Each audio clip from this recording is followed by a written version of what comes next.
Bismillahirrahmanirrahim. Assalamualaikum warahmatullahi wabarakatuh. Salam sejahtera buat kita semua.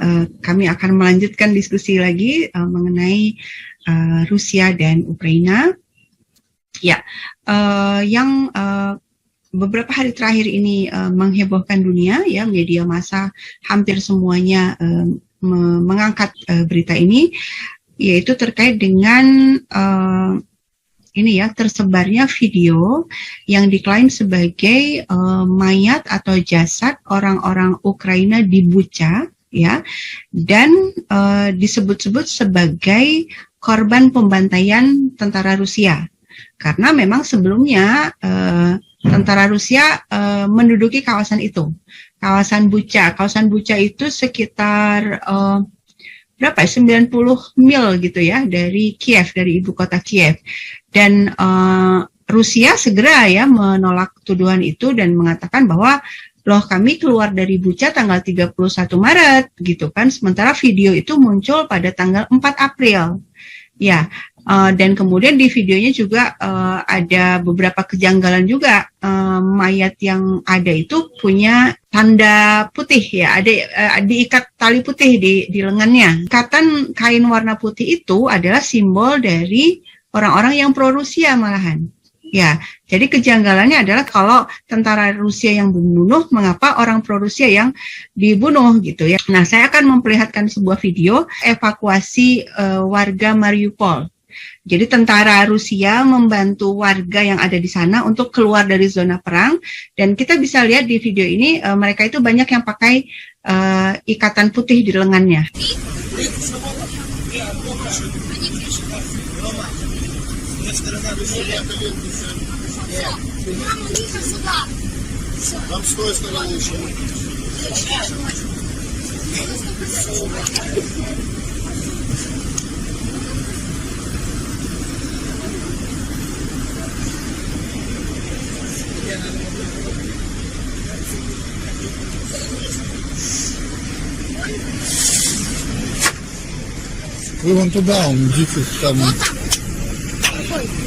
Ya, baik. Gimana tanggapan Mas Albert tentang kasus ini? Baik, terima kasih Bu Dina terkait kasus yang lagi panas ya beberapa hari ini dari kemarin tentang Bucha, salah satu kota di Kievskaya Oblast ya, di wilayah provinsi Kiev ya, nggak jauh dari ibu kota. Beberapa informasi saya amati sudah disampaikan Bu Dina bahwa kalau melihat dari data dan fakta, Rusia sudah keluar dari wilayah itu 4 hari sebelumnya, ketika ada video itu dikeluarkan pada tanggal 3 kemarin. Rusia sudah keluar tanggal akhir Maret, 4 hari kemudian. Kemudian fakta yang lain dari pemerintah Rusia juga menyampaikan selain ada ikat putih ya di lengan mereka, juga ada bungkus makanan Ibu. Kalau dicek lagi ada kardus-kardus yang memang itu sembako lah istilahnya ya, dari produksi makanan dari militer Rusia yang diberikan kepada warga-warga sipil di sana. Beberapa bukti yang bisa dibantah secara foto itu. Kemudian yang juga agak janggal kalau kalian melihat, pemerintah Rusia juga menyampaikan bahwa posisi mereka meninggal itu seperti apa gitu ya. Sebenarnya juga gampang Ibu, kalau ketika itu yang membunuh misalkan militer Rusia ya tinggal dicek senjatanya kalibernya apa gitu kan, kapan. Jadi ada metodenya jelas gitu loh ya. You know, this is simple medical forensics.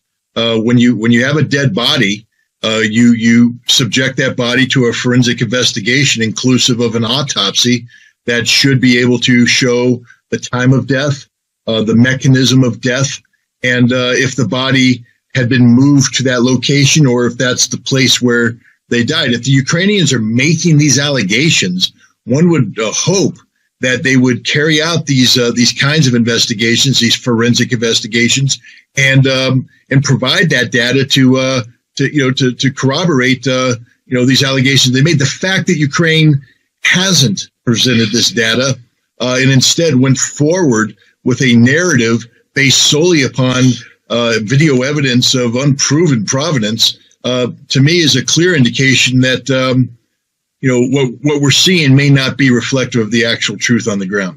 Ketika melihat video itu ya saya harus diamati lebih lama. Beberapa faktor, misalkan satu, masyarakat sipil yang pro Rusia kenapa dengan sengaja dibunuh oleh pasukan Rusia. Satu itu. Kedua, dikembalikan lagi ke perintah Kremlin ya, bahwa tidak boleh membunuh masyarakat sipil dengan sengaja. Mungkin ada yang meninggal dengan tidak sengaja. Misalnya pemerintah Rusia menyatakan tidak boleh ya menjatuhkan darah warga sipil ya. Kalau kita melihat statementnya malah justru Rusia dulu yang berstatement bahwa kita akan membangun kota itu gitu kan Bu.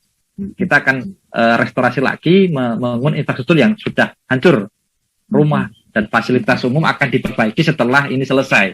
Itu malah dari pihak Rusia. Sudah ada pembicaraan mengenai setelah ini kalau sudah selesai ya diperbaiki kehidupan masyarakatnya. Apakah itu sudah ada dari pihak Ukraina misalkan? Kan belum ada statement dari itu malah dan lain sebagainya. Ketika berbicara perang harusnya kan ketika sudah itu ada yang bertanggung jawab kan. Iya. Itu. Terkait dengan tadi Mas Albert menyebut soal rumah-rumah yang hancur, itu juga mungkin teman-teman yang nonton mungkin juga ada yang belum tahu nih, kenapa kok bisa rumah-rumah hancur gitu ya. Kan penyebabnya karena ini ya milisi-milisi Azov itu atau disebutnya Azov Batalion atau Aidar Batalion itu memang bersembunyinya di rumah-rumah. Kebanyakan kalau saya lihat di video, kebanyakan rumah di sana tuh nggak kayak di Indonesia ya. Rumahnya tuh rumah susun gitu ya Mas Albert ya. Iya. Nah iya, jadi mereka tuh ada di lantai bawah atau mereka di lantai atas. Warga yang penghuni di situ disuruh turun ke basement, nggak boleh keluar. Nah akhirnya ya tentara Rusia kemudian menembaki rumah itu.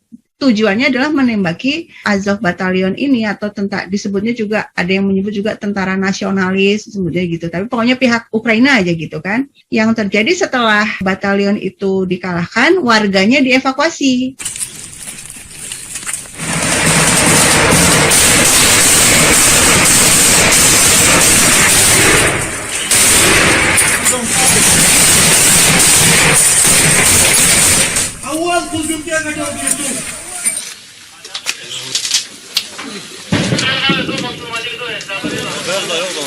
В ближайшее время, кратчайшее. Есть ли какое-то обращение к националистам Азова? Что вы, быть может, хотите им передать? Да, конечно. Нам до этого дня. Пункт временного размещения, что на базе Таганрогского дворца спорта. Тут поживаешь? Хорошо. Хорошо. А где твои собаки? Ну, Видишь, на эту пошла сторону, а не туда какой-то. Нет, я просто, когда твой дом, ты сидишь в квартире, а у тебя этажами ниже сидит Нацгвардия или военные Украины, или ВСУ, я не знаю, но явно не Россия. Это очень обидно, когда твоя страна просто тебя не защищает, тобой прикрываются, тобой, твоими детьми. а вот эти звери, правый сектор и этот Азов. Азов, это зверье, они хуже фашистов. Когда увидели мы ребят, и на танках вот этот Z стоит машина, вы не представляете, как радовались. Мы их 8 лет ждали. Nah ini menurut saya juga janggal sekali ya. Kenapa yang mengevakuasi justru yang menyerang gitu ya? Kan Rusia yang menyerang gitu ya. Harusnya logikanya kan pemerintahnya yang mengevakuasi, yang melindungi rakyatnya sendiri. Nah itu gimana tuh Mas Andre? Kalimat kata menyerang itu kan muncul dari barat ya Bu ya. Invasi kan. Kalau Rusia kan memang bukan menyerang sebenarnya bukan ya. Operasi militer melucuti semua militer dari Ukraina menyelamatkan warga sipil gitu ya. Kalau logika berpikir tadi disampaikan Rusia yang nyerang kok sudah nyelamatin kan nggak jalan logikanya begitu ya. Tapi memang tadi di bekas wilayah Uni Soviet ya termasuk Ukraina itu ketika berbicara rumah itu namanya apartemen atau rumah susun atau dalam bahasa Rusia kwartira ya. Yang dibikin khusus ya beberapa tipenya adalah tipe Khrushchev ya zaman Presiden Khrushchev ya dibikin kotak gitu ya Bu ya. Yang sudah saya jelaskan berikutnya jadi benar jadi mereka sengaja bersembunyi di rumah-rumah warga. Warga dituruh ke basement jadi setiap apartemen di Rusia itu pasti ada basement nih Bu Dina. Jadi yang selain untuk untuk irigasi listrik dan sebagainya di planet basement itu memang untuk disiapkan untuk perang.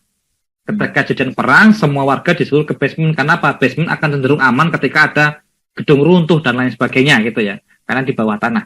Nah benar ketika diserang ya kalau mungkin video-video dari militer Chechnya yang sudah banyak sekali ya selalu menggempur di gedung-gedung atau rumah-rumah ya karena memang yang tadi Bu Dina sampaikan, Batalion Azov ya, itu memang mereka sembunyi di tempat seperti itu. Yang menjadi itu tadi yang saya juga Bu Dina sampaikan, kenapa yang menyelamatkan harus Rusia warganya gitu ya. Harusnya kalau orang menyerang kan nggak perlu menyelamatkan warga ya, nggak peduli dengan warga lokal gitu ya. Kalau logikanya seperti itu, kalau menurut bahwa Rusia itu menyerang invasi, ya ngapain menyelamatkan warga, ngasih makanan. Benar nggak Bu? Logikanya seperti itu, dan bersiap untuk membangun kota itu lagi ketika memang sudah selesai, sudah damai, akan diperbaiki dan menimbulkan pro kontra juga di Rusia begitu kan. Berapa dana yang akan dikeluarkan untuk memperbaiki kota segede itu ya Bu ya, di Donbas sampai Mariupol, sekarang sampai di Bucha misalkan. Saya itu sejak dimulainya konflik Ukraina ini kan kita lihat banyak banyak channel-channel media Rusia yang diblokir gitu ya, dan bukan hanya media resmi tapi misalnya akun-akun Twitter yang banyak memberitakan perkembangan di lapangan itu juga diblokir. Akhirnya mereka bikin channel Telegram gitu. Nah akhirnya saya banyak ikut tuh channel-channel Telegram, sehingga saya banyak sekali dapat video-video ya, dan yang banyak saya dapatkan video itu video bagi-bagi makanan ya, dan menurut saya itu tuh aneh gitu ya, kok bisa ada yang ya Barat menyebut ini invasi, ini serangan gitu kan, itu perang. Tapi kenyataannya tentara Rusia itu datang bawa makanan gitu ya. Ya kita cek salah satu videonya.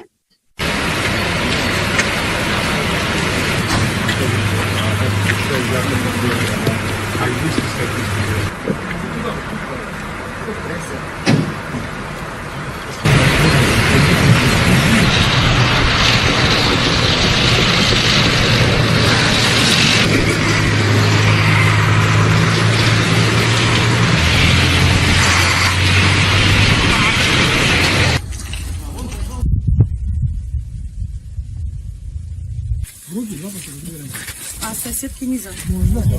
А, 2 пакета? А, соседки.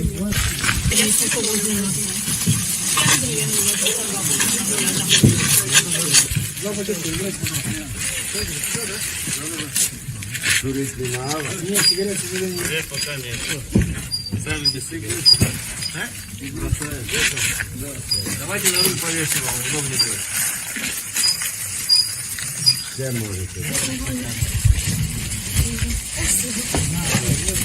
Макаренко. Аккуратненько, смотрите.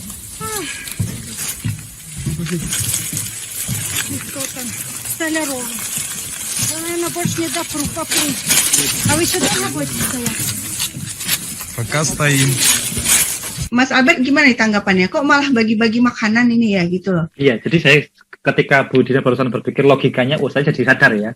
Benar juga ya, ketika Barat itu bilang bahwa invasi serangan Rusia ke Ukraina, tuh ngapain Rusia repot-repot bawa makanan gitu ya. Tadi sampaikan Armenia nyumbang makanan misalkan dan lain sebagainya. Sampai pasukan Rusia. Harusnya ketika Rusia mengirim logistik itu kan untuk militernya saja Bu ya. Ngapain untuk logistik warga lokal gitu ya. Satu itu ya, karena memang kalau menurut saya satu, dari sisi Rusia bukan menyerang ya. Bahkan operasi perintahnya adalah selamatkan kota dan warga sipil. Jadi mau tidak mau Rusia bertanggung jawab tadi membawa logistik untuk mereka. Bertanggung jawab dengan statementnya Bu ya. Ketika itu dikembalikan dengan narasi Barat, Amerika dan teman-temannya NATO, misalkan ini invasi. Kalau invasi ya ngapain bawa makanan ya. Ketika nyerang gitu menyelamatkan warga, kamu minggir dulu kita mau perang, itu kan juga lucu ya Bu ya. Masyarakat minggir dulu, tapi yang dilihatkan di video-video dari baik itu militer Rusia ataupun militer dari wilayah Chechnya itu kan selalu menyelamatkan warga dulu gitu ya. Aman, kemudian baru baku hantam dengan militer Ukraina, begitu kan? Metodenya kan seperti itu, di mana kota pun selalu begitu. Dan Rusia tidak sangat berat ya menyelamatkan, terus memberikan tempat, kemudian juga logistik ya, yang bukan sekali makan kan, mesti beberapa hari kan, harus disuplai terus dari Rusia begitu. Itu kan sebuah tanggung jawab yang sangat besar ya, yang tidak disampaikan media Barat, begitu kan Bu Dina? Yang ada adalah Rusia nyerang dan lain sebagainya. Yang harusnya ketika kalau kita kan ada UN ya, ketika ada konflik itu kan mereka punya dana untuk foundation ya Bu ya. Mereka kan harusnya siap di sana memberikan makanan kepada korban peperangan misalnya. Kalau mereka menyebutnya ini sebuah war gitu kan. Tapi apakah UN masuk di situ memberikan bantuan makanan, logistik, kemudian tempat tinggal sementara, bedeng-bedeng itu kan nggak ada ya Bu Dina ya. Ya, sejauh ini saya nggak dapat tuh Makanya, informasinya. padahal ada UN yang memang fungsinya untuk memberikan makanan atau tim medis lah. Ya, Itu Rusia kemana juga mereka? juga membangun klinik-klinik darurat itu ya. Dan yang diobati ya bukan cuma orang Rusianya, ya Bu, tapi juga warga gitu kan. Nah, siapa yang menembak warga? Justru mereka bilang loh, kami yang nembakin kami itu justru Azov dan Aidar. Nah, sekarang pertanyaannya, Azov dan Aidar ini siapa sih kok sedemikian kejamnya gitu ya? Itu akan kembali ke ideologi ekstrim yang saat ini banyak diikuti gitu ya. Sayang sekali diikuti oleh orang-orang Ukraina. Saya baca nih sebuah buku, bukunya itu mencatat kejahatan kemanusiaan yang terjadi di Donbas. Ya, yang menyusun Foundation for the Study of Democracy. Nah, di bagian pengantarnya ada kalimat seperti ini. Ideologi pemerintah Ukraina saat ini didasarkan pada kombinasi yang aneh dari kebijakan Rusofobia, ya anti-Rusia, memerangi bahasa Rusia, menciptakan suasana kebencian terhadap budaya Rusia, dan memuliakan kolaborator Nazi, termasuk mereka yang diakui dalam pengadilan Nuremberg. Maksudnya gini, dulu pas zaman Perang Dunia Kedua kan ada orang-orang yang bekerja sama Nazi, termasuk diantaranya Stepan Bandera, orang Ukraina. Nah, Stepan Bandera itu justru sekarang ini dijadikan pahlawan oleh orang Ukraina. Bahkan juga di buku ini disebutkan bahwa biografinya itu juga dipelajari di sekolah dan di universitas. Nah, ideologi ini diimplementasikan dengan kekerasan, dengan cara membunuh, memukul, menyiksa penduduk Donbas, politisi oposisi, dan jurnalis. Ya, juga melakukan penganiayaan terhadap Gereja Ortodoks Ukraina. For Ukrainian nationalists, January 1st is one of the most important days in their calendar. It marks the birth of Stepan Bandera, the leader of the Ukrainian partisan forces during the Second World War. The National Militia are part of a group called Azov. Initially a volunteer military battalion, it has well-established links to the far right. And its logo has clear Nazi overtones. Ukraine above all, death to our enemies. The Azov movement holding a protest march outside the Justice Building in Kiev, calling for the dismissal of corrupt judges. Among the protesters is 24-year-old Lida Piazzela, who joined Azov relatively recently. She was attracted by the movement's aggressive stance in its fight for political goals. Azov has also founded its own party, officially distinct from the battalion, the movement. Kalau misalnya masih ada nih yang heran, mana bisa kok ada orang kok malah militer Ukrainanya dituduh menyiksa warganya sendiri. Nah, ini kaitannya sama ini ya kan, sama ideologi neo-Nazinya ini ada di buku yang barusan saya bacakan. Jadi teman-teman bisa baca deh gitu ya. Ya, gimana Mas Albert kalau soal ideologi ini? Saya pikir ini juga sesuatu yang perlu kita waspadai juga ya nggak? Artinya ekstremitas itu kan ada di berbagai kalangan sebenarnya ya, di berbagai agama gitu kan. Ya, kalau seandainya ekstremitas kelompok ekstrem itu difasilitasi oleh negara, dijadikan bagian dari pemerintahan, ya hasilnya kan kayak gini kan. Ngeri lah gitu ya di sana itu. Ya, tadi kayak disampaikan di awal sebelumnya, di sesi sebelumnya ya kalau nggak salah, Presiden Petro Poroshenko ya yang kemudian menang di pemilu 2014 setelah menggulingkan Yakunevich itu, dia berstatement tentang Rusofobia ya tadi ya. Ya, tadi sampaikan bahwa ketika sudah orang-orang ekstrim ya, orang ekstrimir radikalis gitu ya dalam paham entah itu agama maupun politik itu ya diberikan wewenang atau dia bergandengan tangan rangkulan mesra dengan penguasa, ya jadinya seperti ini Ibu.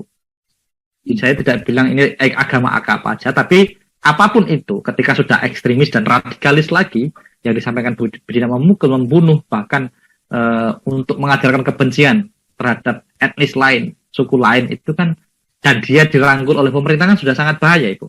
Berarti keeksistensinya dijaga gitu kan. Iya. Semoga agar tumbuh dan masyarakat dibuat percaya dengan hal tersebut. Ideologi yang sedang berkembang di Ukraina ini kan intinya adalah Rusofobia ya. Membenci apapun terkait Rusia, sukunya, bahasanya, budaya dan lain sebagainya, begitu kan Bu? Ya akhirnya timbul konflik yang sampai sekarang ini. Padahal kalau bisa dibilang di Ukraina itu 60%-nya kurang lebih ya 50-50 lah. Itu kan etnisnya etnis Ukraina dan etnis Rusia, begitu kan. Jadi membelah suatu negara gitu ya. Supaya kalau ada, bisa dibilang apakah nanti ke depannya Ukraina akan menjadi Ukraina Barat dan Timur misalkan ya. Kayak Korea Utara dan Timur ya, bisa jadi. Kalau memang ke depannya seperti itu kan karena memang ada ideologi yang berbeda. Gitu ya. Bisa jadi ya, juga. Kalau ya gimana? Gimana? Ibu Dina? Ya maksud saya kalau sudah kebencian itu kayaknya udah sulit banget ya. Maksudnya kita kalau saya kan selama ini pengamat Timur Tengah ya kan, saya mengamati konflik-konflik di Suriah gitu kan, di Suriah, di Irak, ISIS, Al-Qaeda. Ya kalau udah kayak gitu, udah benci-benci banget gitu tuh, gimana mau menyembuhkannya gitu ya, itu kayaknya sulit sekali gitu ya. Jadi mereka merasa membunuh itu adalah tugas agama gitu ya. Kalau di Suriah dan Irak kan kayak gitu kan, kelompok-kelompok teror ini. Nah kalau di Ukraina itu yang dijadikan alasan itu mereka membunuh itu demi kejayaan etnisnya mereka gitu kan. Iya, cuma bedanya kalau di Timur Tengah itu kan religi yang dibela gitu kan, seolah-olah itu dogmanya Tuhan. Kemudian kalau yang di Ukraina ini adalah etnis ya. Ketika kebencian itu sudah segininya ya Bu ya, juga sudah susah kan. Apa yang terjadi ya harus diakhiri. Nah yang aneh itu adalah tanggapan negara-negara Eropa ya nggak, termasuk Jerman gitu. Bukankah mereka tuh katanya anti-Nazi gitu ya nggak? Jerman apalagi gitu kan. Tapi kita lihat mereka seolah-olah menutup mata terhadap fakta ini gitu kan. Nah terus ada video nih dari Putin. Putin tuh mempertanyakan juga sikap orang-orang Eropa ya, para pemimpin Eropa. Ya kita cek sebentar videonya. Что такое денацификация? Вот я с коллегами западными разговариваю. А чего такое? У вас тоже есть радикалы. Да, у нас есть. Но у нас нет в правительстве радикалов. И все признают, что там есть. Да, может быть, у нас есть какие-то придурки, которые со свастикой где-то бегают. Но разве мы поддерживаем это на правительственном уровне? Разве у нас ходят с факелами тысячи людей по столицам? По Москве, либо по другим нашим региональным столицам? Со свастикой и с этими факелами, как в 30-е годы в Германии. Разве это есть у нас? А там есть и поддерживается. Gimana tuh, Mas Abed? Rusia selalu melihat ada beberapa faktor kan yang menjadi awal mulanya konflik di Donbas ini ya. Rusia selalu ini ada faktornya banyak, salah satunya Nazi misalkan. Nanti ada senjata biologis juga, lab biomedik, nuklir gitu kan. Banyak faktor gitu. Tapi Barat selalu melihatnya cuma satu, invasi gitu ya. Invasi Rusia masuk, membunuh dan lain sebagainya. Tapi ketika mereka, ini loh ada fakta baru Nazi, mereka berpendapat itu enggak. Harusnya kan dicek. Kalau oke, kita cek benar nggak mereka itu ideologi Nazi, harusnya kan begitu. Kemudian ketika ditemukannya dari Kementerian Pertahanan Rusia adanya lab biomedik di Ukraina sejak tahun 2004-2005 bahkan sampai ke Jakarta, gitu. Dan kan di cross check itu benar nggak sih gitu ya? Bukan hanya diam gitu, tetap memberikan narasi kebencian. Barat mengabulkan fakta-fakta yang terjadi di lapangan. Kayak yang terbaru tadi di Bucha yang sedang kita bahas, bahwa ada korban yang meninggal. Kan itu dikaburkan, tapi tidak mau cek kayak bahkan orang Amerika tadi yang menyampaikan, ya itu harus diteliti. Kalau yang itu korban dari Rusia, ayo kalau diteliti. Kapan sih itu diketemukannya meninggal? Oh 4 April, halo misalkan 4 April Rusia sudah meminta mundur pasukannya dari Bucha, begitu kan? Dicek lagi, meninggalnya di situ ada di mana? Gitu kan? Yang meninggal siapa? Dan namanya kan pasti itu. Ada KTP-nya dan lain sebagainya korbannya. Ya, menurut saya gini loh, yang ini tuh menunjukkan kontradiksi ya, atau mungkin istilah yang tepat tuh hipokritas ya. Hipokrit ya nggak? Hipokrit artinya kita ingat beberapa hari yang lalu itu tersebar video dan video itu diakui juga oleh orang Ukraina. Orang Ukraina tidak tidak membantahnya. Video ini yang penyiksaan terhadap tentara Rusia. Ya. Kan tentara Rusia itu ditangkap oleh orang Ukraina, kemudian disiksa, ya. Dan ini kan melanggar Konvensi Jenewa. Kalau menurut Konvensi Jenewa, tawanan perang nggak boleh disiksa, kan gitu.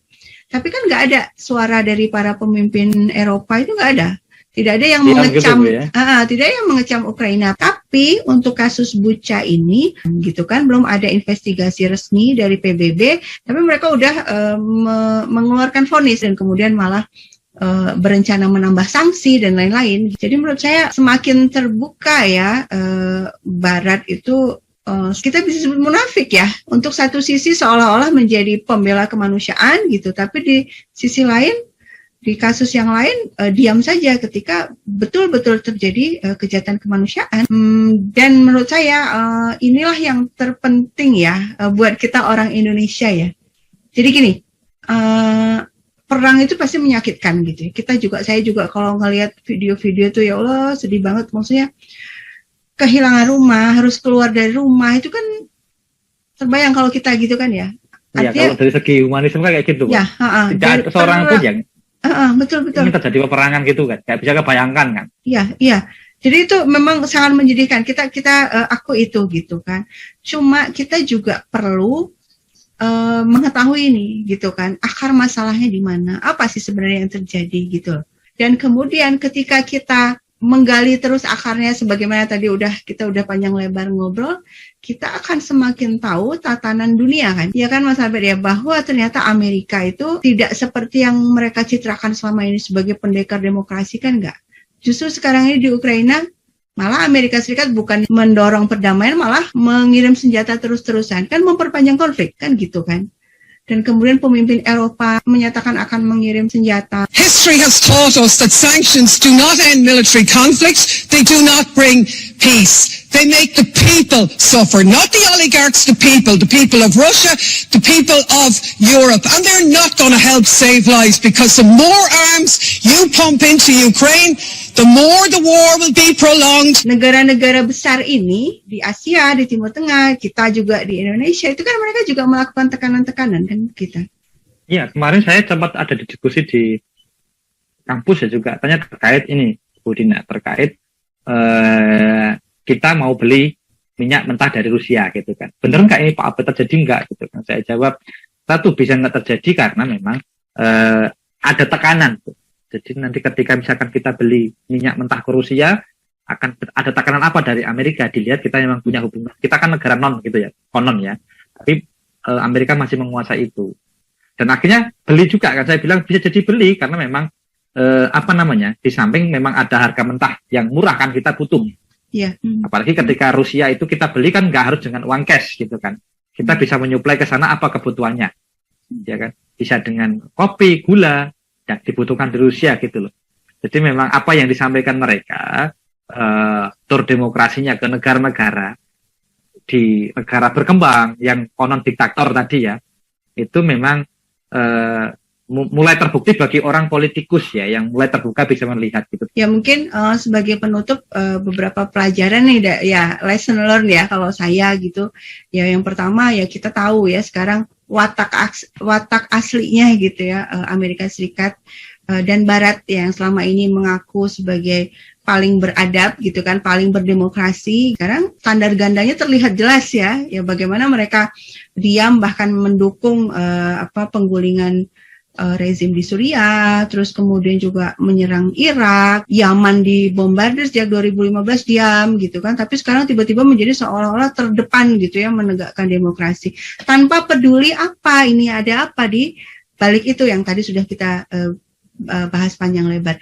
Dan yang kedua, kalau menurut saya yang buat kita orang Indonesia itu adalah lagi-lagi penting untuk cek and recheck berita gitu kan. Tadi juga Mas Albert udah bilang. Nah yang ketiga ini tuh yang saya pikir paling penting ya, berdaulat pangan dan energi itu ternyata penting loh, ya nggak? Penting banget itu. Jadi ketika kemarin Rusia disanksi, istri saya sempat khawatir ya, maksudnya kok disanksi. Saya sebagai orang Indonesia ya, bukan makan Rusia. Saya di sana santai, nggak apa-apa. Rusia itu bisa sendiri gitu kan. Misalkan kayak kemarin ya sempat diskusi juga di tempat itu kan. Misalkan KFC dan lain pergi gitu ya, Uniqlo, yang mebel itu namanya apa Bu? Lupa saya. IKEA pergi, saya bilang, yang rugi kan yang berinvestasi. Ketika mereka pergi mereka kan ada kontrak. Apa yang pergi dari kontrak itu harus melunasi, selalu kan kayak gitu Bu.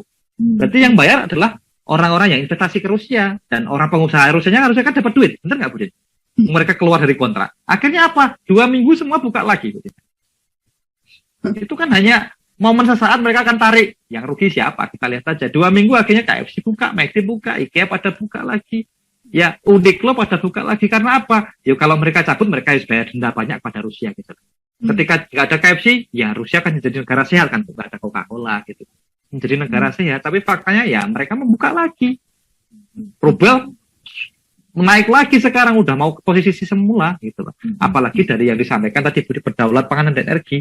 Putin minta bayar pakai rubel kalau mau. Iya. Ya, karena mereka punya energi. Jadi apa yang disampaikan Putin itu karena ya dia tahu posisi dia gitu kan. Ketika dia punya energi semuanya bisa bahkan pangan juga punya sendiri. Ya, saya santai di embargo gitu ya. Karena kayak hidup di Rusia itu kan mereka musim dinginnya panjang itu ya. Mereka sudah terbiasa menyimpan bahan makanan itu. Kita kan maunya yang fresh. Mereka sudah terbiasa ketika musim dingin ya. Bagian besar musim dingin itu dari September sampai sekarang masih salju kan di Rusia itu kan. Hampir setengah tahun lebih itu. Dan gak bisa ditanami tanahnya. Dan mereka juga fine-fine aja. Apa kita bisa menyimpan seperti itu? Kita aja minyak goreng sempat hilang misalkan gitu ya Bu ya. Jadi berdaulat pangan dan energi itu penting buat sebuah negara. Terus yang jadi aneh juga ini, Rusia yang diembargo, harga bensin mahal di Eropa yang dimarahi kok Rusia. Warga Eropa itu saya lucu gitu ya. Ini gara-gara Putin kok kita bensin mahal. Yang disalahkan jangan Rusianya, gitu kan Bu? Ya yang kenapa mereka embargo ya kan awal-awal invasi itu kan warga-warga Belgia ini kita bensin jadinya $10 gitu kan. Yang dimarahi gara-gara Rusia, loh yang disalahkan kok Rusia. Kalau negara kalian nggak mengembargo ya berarti kan harganya akan normal. Tapi kan kemudian diembargo ya wes ya ketika diembargo berarti Rusia ya di stop dulu lah minyaknya gitu kan. Gasnya di stop dulu misalkan gitu. Terus pada marah-marah. Negara kalian yang mengembargo yang nggak mau kerjasama kan. Kan suruh melunasi. Nah gitu. Itu yang menjadi lucu. Oke ya, makasih banyak nih Mas Albert. Mudah-mudahan yang kita obrolkan bermanfaat buat yang menonton gitu ya. Mudah-mudahan ada pelajaran yang bisa kita dapat bersama. Mohon maaf kalau ada kekurangan dan kesalahan. Terima kasih sekali lagi. Assalamualaikum.